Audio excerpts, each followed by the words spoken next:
तो वहीं ईरानी हमले में कतर को काफी नुकसान होने की जानकारी सामने आ रही है। कतर को अरबों डॉलर का नुकसान हुआ है। कतर में $1 बिलियन का यूएस रडार नष्ट कर दिया गया है। ये इस वक्त की बड़ी अपडेट फिलहाल सामने आ रही है इस पूरे महायुद्ध को लेकर, जहां पर कतर को अरबों डॉलर के नुकसान होने की जानकारी सामने आ रही है।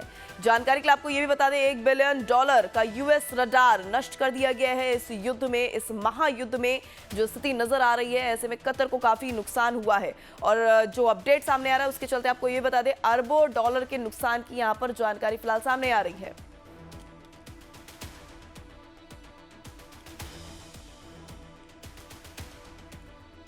तो इसी पर खास बातचीत के लिए हमारे साथ जुड़ रहे हैं विदेशी मामलों के जानकार संजीव श्रीवास्तव।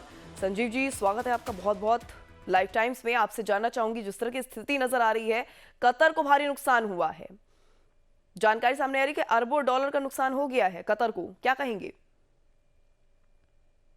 ये देखिए, ईरान की इस्लामिक रिजीम अभी भी इस पूरी सिचुएशन को लगातार वो रिटेलिएट कर रही है और जी। इस प्रक्रिया में कतर को भी नुकसान हुआ है। और जैसा कि आपने अपनी रिपोर्ट में बताया भी कि यूनाइटेड स्टेट्स ऑफ अमेरिका के जो 3 सैनिक हैं वो भी, उनके भी मारे जाने की खबर है। और उसको स्वयं राष्ट्रपति डोनाल्ड ट्रंप ने एक अपने जो लेटेस्ट जो मैसेज में एक वीडियो में शेयर भी किया है। कई तो है कि वो लगातार जो ईरान वो अटैक्स और काउंटर अटैक्स लगातार कर रहे हैं। और ये जो स्थितियां हैं अभी आने वाले समय में बनी रह सकती हैं। और ईरान की जो इस्लामिक रिजीम है वो मिडिल ईस्ट रीजन के अनेक राष्ट्रों को टारगेट कर रही है। कतर जैसा जो राष्ट्र है, जो कि लगातार ऐसी सिचुएशंस में मीडिएशन के लिए जाना जाता है, अगर इस तरीके के रुख को ये ईरान की जो एग्जिस्टिंग जो रिमेनिंग जो इस्लामिक रिजीम की लीडरशिप है अगर अख्तियार करेगी, तो जाहिर है कि वो अपने लिए बड़ी मुसीबतें मोल लेगी।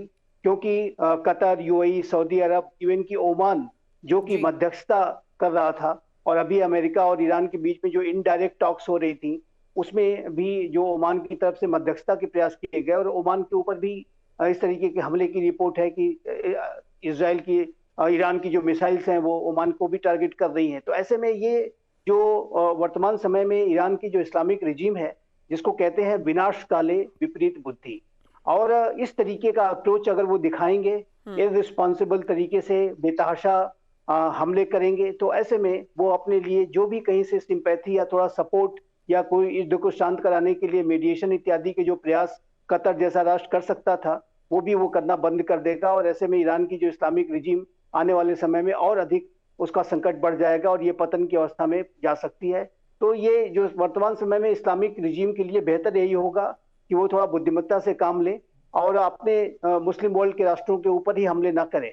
और वर्तमान समय की स्थितियों में ज्यादा बेहतर यही होगा कि वो संवाद की तरफ कदम बढ़ाएं, उसके लिए विचार करें और उसकी तरफ अपने अपने स्टेप्स को लें, तो वो ज्यादा बेहतर स्थिति होगी, ज्यादा बुद्धिमत्तापूर्ण यही होगा कि वो डायलॉग और डिप्लोमेसी का सहारा लें। लेकिन जो वर्तमान समय में जिस तरीके की रिपोर्ट्स आप दिखा रहे हैं, ऐसे में ये जो इस्लामिक रिजीम की जो रिमेनिंग लीडरशिप है वो जाहिर है कि बेतहाशा जहां कहीं भी उन्हें अवसर मिल रहा है वो हमले कर रहे हैं।